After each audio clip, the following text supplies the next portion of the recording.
I want to put together a little bit of a timeline of this collapse between November 12th and yesterday. On November 2nd, we have CoinDesk leaking these balance sheets.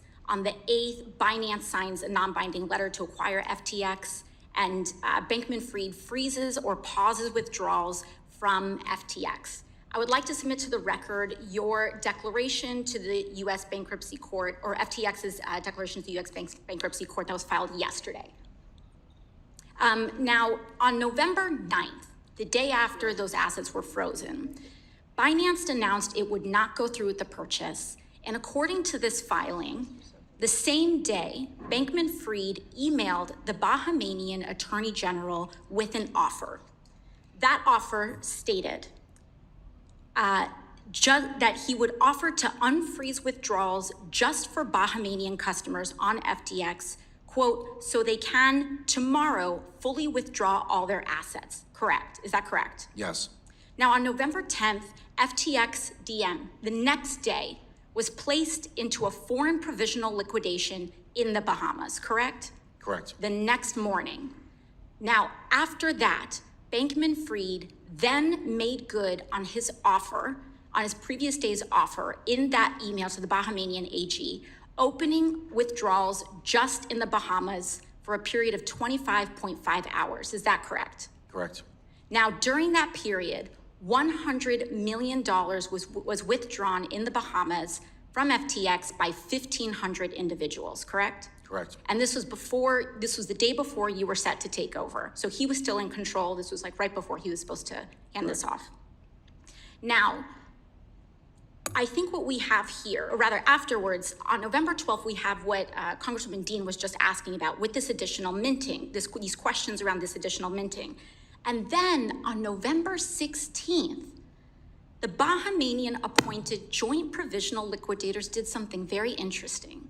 They came here to the United States Bankruptcy Court and sought an entry to recognize the Bahamian liquidation as the main foreign proceeding. Would that additional control be of any potential value to Mr. Bankman-Fried for that Bahamian proceeding to be the main one?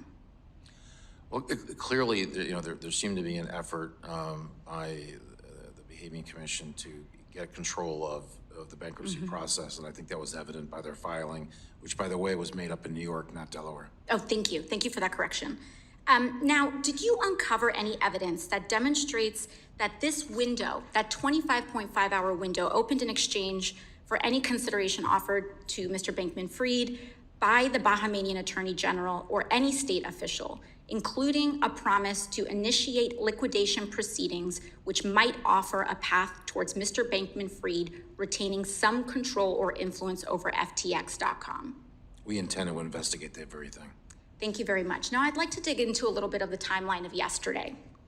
Yesterday, you filed that same declaration that revealed some of this explosive information. What time did you file this? That was late. Around what time? Yeah, 3 or 4 o'clock. Around 3 or 4 o'clock. Now, when you file this information, that essentially discloses that you are sharing this information, and it discloses that to opposing counsel, correct? Yes, we docket it, and the world knows about it. Now, if opposing counsel essentially becomes notified of this, that would mean that Bankman-Fried and potentially Bahamian officials would have been potentially privy to that information starting around 3 or 4 p.m., correct? Correct. What time was Mr. Bankman-Fried arrested yesterday? I believe it was in the early evening hours, after 4 o'clock. I believe it was 7 o'clock, perhaps. It was in the evening after that filing. 6, 7 o'clock, yes. I would like to submit to the record the statement from the Attorney General of the Bahamas issued yesterday on the arrest of Mr. Samuel Bankman-Fried. And after submitting that to the record, I would like to note that in this statement, they stated at such time as a formal request for extradition is made, presumably by the Southern District of New York, but they do not state when that request for extradition was made. Do you believe that information is important for us to understand in order to piece together a timeline, Mr. Ray? Yes, sir. I certainly don't have that full timeline, and that's something that we look forward to learning. Thank you very much.